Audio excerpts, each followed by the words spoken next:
The program which you're seeing is a milling program. So in the very first line we have to define the billet size. So I have defined the billet is nothing but the size of the workpiece. So the size of the workpiece which I have taken is x100, that is 100 mm in your x direction, 100 mm in your y direction, and the thickness of the workpiece is 10 mm, which is specified by in the z direction. So the second line, if you go, it is called as your edge move, that is you are defining the tool datum point. And the third line we are defining the tool. So I have taken the tool number 1 T1 followed by diameter of 5. In the case of your edge move, in the second line I have taken x0 y0, that is your origin. Okay, so next is I have defined G90. G90 stands for absolute programming.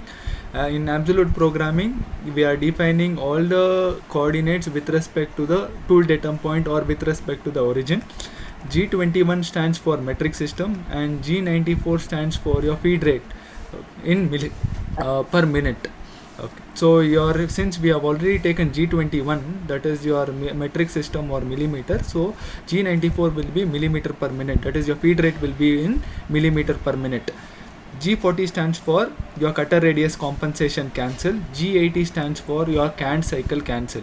M06 stands for selection of the tool. I have taken the first tool.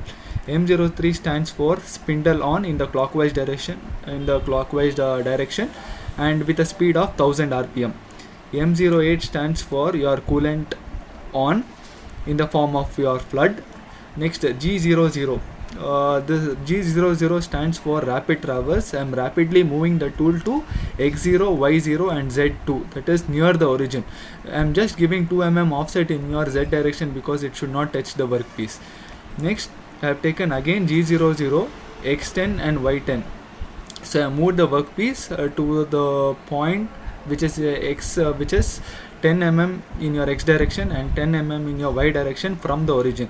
Next, I have given the depth of cut using G01.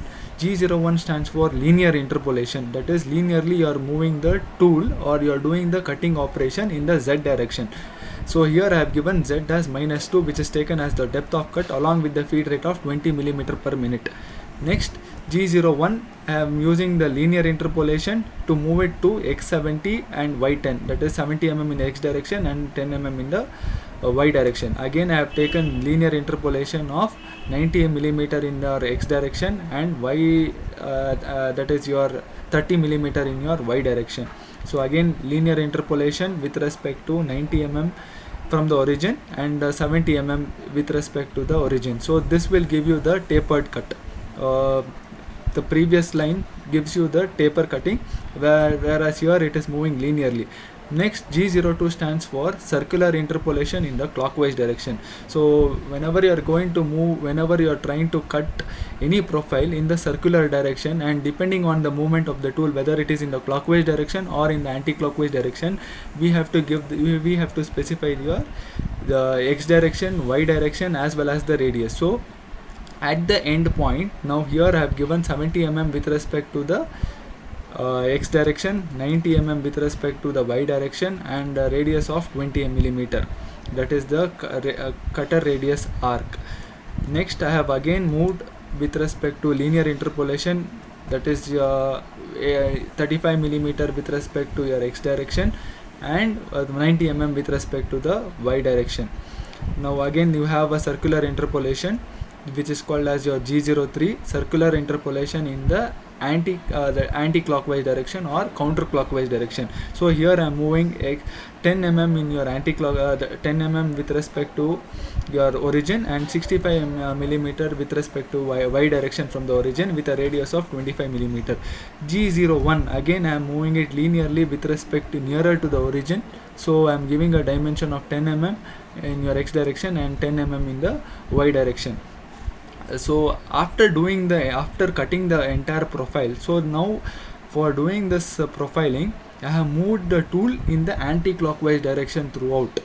even though the rotation of the cutter is in the clockwise direction, I have moved the profile is moved in the anti-clockwise direction until it's come to the origin.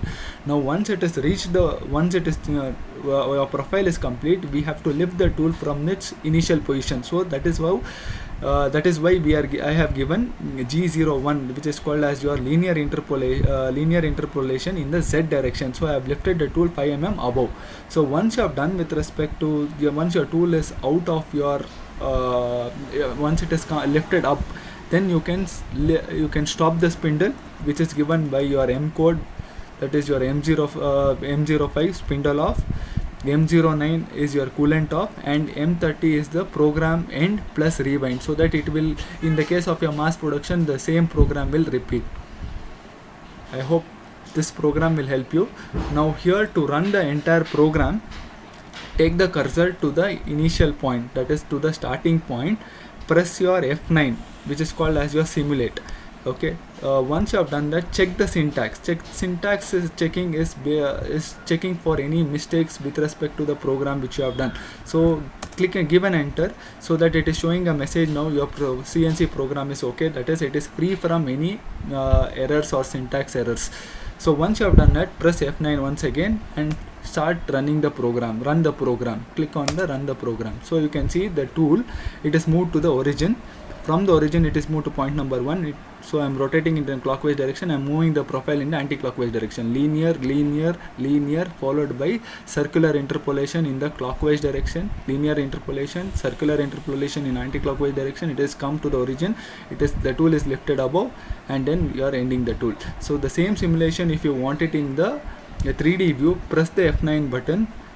Go to your 3D view. Click on the 3D view. You will be able to see the entire 3D profile of your CNC milling program. Thank you.